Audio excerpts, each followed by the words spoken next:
मैं Rajeev Kumar, national news live से। अभी हम आए हुए हैं मलिक सराय ना, आता सराय में आम सभा हो रहा है आशा के लिए। और यहाँ पे देखिए प्रभारी महोदय हैं, वार्ड काउंसलर हैं, और ये दिखाइए इधर 1 2 ये तीन ही फॉर्म आया है। और मुख्यमंत्री का ये योजना है कि आखिरी पायदान तक जो सरकार की योजना है वो पहुँचे। हमारे अभी नए हैं, 15 दिन पहले चार्ज लिए हैं ये पीएचसी इस्लामपुर का। तो हम इनसे जानना चाहेंगे यहाँ, क्योंकि नोडल पदाधिकारी आप ही बन गया है। तो सबसे पहले आप अपना नाम बताइए, उसके बाद इसमें विशेषता बताइए और किस तरह से चयन होगा वो बताइए, ताकि आम पब्लिक के दिमाग में ही न रहे कि साहब पैसा लेकर के किसी दूसरे को कर दिए हैं। बताइए। सबसे पहले तो हम इस्लामपुर के प्रभारी शिक्षा पदाधिकारी हैं।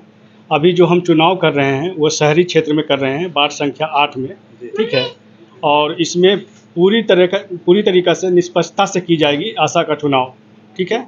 आशा का चुनाव इसलिए किया जाता है कि जितने भी प्रकार की स्वास्थ्य सेवाएं हैं वो आशा के थ्रू मिल सके, ठीक है। और मेनली जो आशा का जो काम है वो हर एक डिलीवरी से ले करके इम्यूनाइजेशन तक, और जितने भी प्रकार की हम स्कीम चलाते हैं सब आशा के थ्रू ही जाता है, ठीक है। और जो आशा के लिए जो अभी मिनिमम आशा चयन के लिए जो मिनिमम योग्यता होती है वो मैट्रिक पास होना चाहिए। जो शहरी क्षेत्र और ग्रामीण क्षेत्र का एज अलग अलग डिवाइड किया गया है। शहरी क्षेत्र का 25 से लेकर 45 तक, और जो ग्रामीण का है वो 18 से लेकर 20 तक, और 18 से लेकर 40 तक। और मेनली जो है यहाँ की बहू होनी चाहिए, जहाँ क्षेत्र में चुनाव हो रहा है उसका बहू होनी चाहिए। ये जो है वो चुनाव मतलब ये इसके प्रक्रिया, और जिसमें जिसका मतलब परसेंटेज ज़्यादा रहेगा, मान लिया कि दोनों मैट्रिक ही पास है, मतलब हमारे कैंडिडेट तीनों मैट्रिक पास है, ठीक है। मान लिया किन्हीं का 60% बना, एक का 61% बना, तो जो चयन होगा वो 61% वाला होगा, 60% वाला का नहीं होगा। ये आप दावा करते हैं? एकदम भ्रष्टाचार नहीं, भ्रष्टाचार बिल्कुल भी नहीं होगा। तो आप ही के क्षेत्र में एक पंचायत है, वहाँ तो बिना आम सभा किए हुए चयन कर दिया है।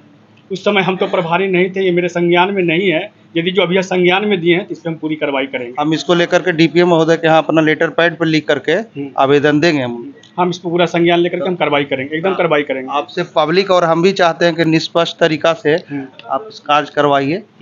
हम अभी तक तो पूरे करवा ही रहे हैं, और करवाने की पूरी हम कोशिश भी कर रहे हैं। और हो सकता है यदि जो हम पे कोई सवाल उठता है तो इसमें वीडियो साहब को भी आप पे हम सवाल नहीं उठा रहे हैं। जहाँ तक हमको जानकारी मिला है कि इस्लामपुर ब्लॉक में एक पंचायत में इस तरह का कांड हुआ है, तो हम तो आरटीआई करके एक्टिविस्ट भी हैं, हम 2012 से हम करके सारी जानकारी ले लेंगे। बिल्कुल बिल्कुल। ये आप यदि जो हमसे यदि जो ऐसी होती है, जब हम मतलब जब से प्रभार लिए हैं, ऐसा कोई भी आपके मतलब संज्ञान में आता है तो हमको दीजिए, और आरटीआई डालने के लिए आप पूरी तरीके से।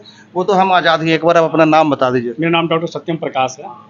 कौन से बैच के हैं सर आप? हम बैच हैं 2010 बैच के। चलिए ठीक है। मैडम कुछ बोलिएगा आप? वार्ड काउंसलर रहे हैं। वार्ड संख्या 8 से जी। आशा के चयन हो रहा है, तो बताइए कि आप क्या पारदर्शिता रखिएगा इस पे? वार्ड का विकास होना चाहिए। चलिए ठीक है। आप देख सकते हैं महिला हैं तो उतना माइक से नहीं बोल रहे हैं। चलिए ठीक है, धन्यवाद।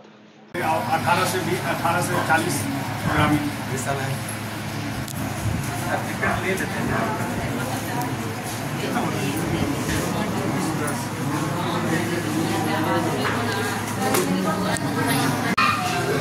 हो गया। 25 साल 27 दिन पूरा हो गया। मैं Rajeev Kumar, national news live से।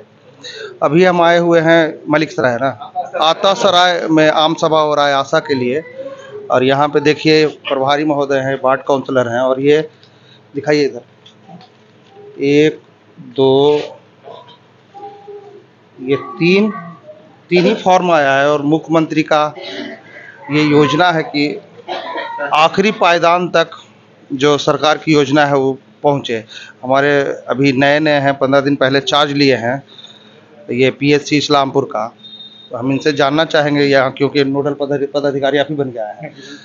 तो सबसे पहले आप अपना नाम बताइए, उसके बाद इसमें विशेषता बताइए और किस तरह से चयन होगा वो बताइए, ताकि आम पब्लिक के दिमाग में ही न रहे कि साहब पैसा लेकर के किसी दूसरे को कर दिए हैं। बताइए। सबसे पहले तो हम इस्लामपुर के प्रभारी शिक्षा पदाधिकारी हैं।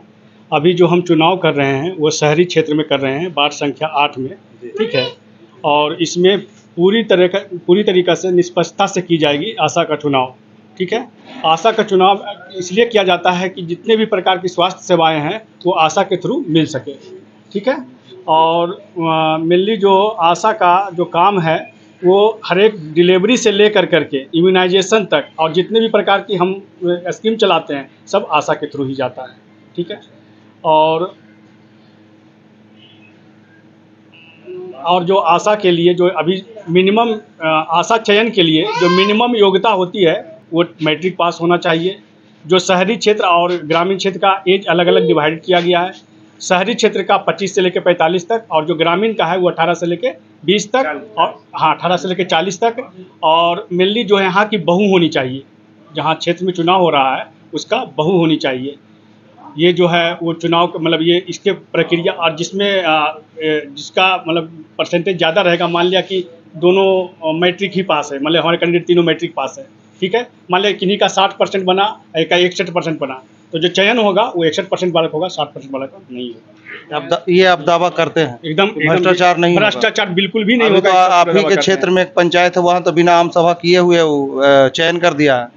उस समय हम तो प्रभारी नहीं थे, ये मेरे संज्ञान में नहीं है। यदि जो अभी संज्ञान में दिए हैं तो इस पर हम पूरी कार्रवाई करेंगे। हम इसको लेकर के डीपीएम महोदय के यहाँ अपना लेटर पैड पर लिख करके आवेदन देंगे। हम इस पर पूरा संज्ञान लेकर के हम कार्रवाई करेंगे, एकदम कार्रवाई करेंगे। आपसे पब्लिक और हम भी चाहते हैं कि निष्पक्ष तरीका से आप इस कार्य करवाइए। हम अभी तक तो पूरे करवा ही रहे हैं और करवाने की पूरी हम कोशिश भी कर रहे हैं। और हो सकता है यदि जो हम पे कोई सवाल उठता है तो इसमें वीडियो साहब को भी आप इन्वॉल्व पे हम करेंगे। सवाल नहीं उठा रहे हैं। जहाँ तक हमको जानकारी मिला है कि इस्लामपुर ब्लॉक में एक पंचायत में इस तरह का कांड हुआ है, तो हम तो आरटीआई करके एक्टिविस्ट भी हैं, हम 2012 से हम करके सारी जानकारी ले लेंगे। बिल्कुल बिल्कुल। ये आप यदि जो हमसे यदि जो ऐसी होती है, जब हम मतलब जब से प्रभार लिए हैं, ऐसा कोई भी आपके मतलब संज्ञान में आता है तो हमको दीजिए और आरटीआई डालने के लिए आप पूरी तरीके से। वो तो हम आज़ाद ही। एक बार आप अपना नाम बता दीजिए। मेरा नाम डॉक्टर सत्यम प्रकाश है। कौन से बैच के हैं सर आप? हम बैच हैं 2010 बैच के। चलिए ठीक है। मैडम कुछ बोलिएगा आप? वार्ड काउंसलर रहे हैं। वार्ड संख्या 8 से हैं। जी। आशा के चयन हो रहा है, तो बताइए कि आप क्या पारदर्शिता रखिएगा इस पे? वार्ड का विकास होना चाहिए। चलिए ठीक है। आप देख सकते हैं महिला हैं तो उतना माइक से नहीं बोल रहे हैं।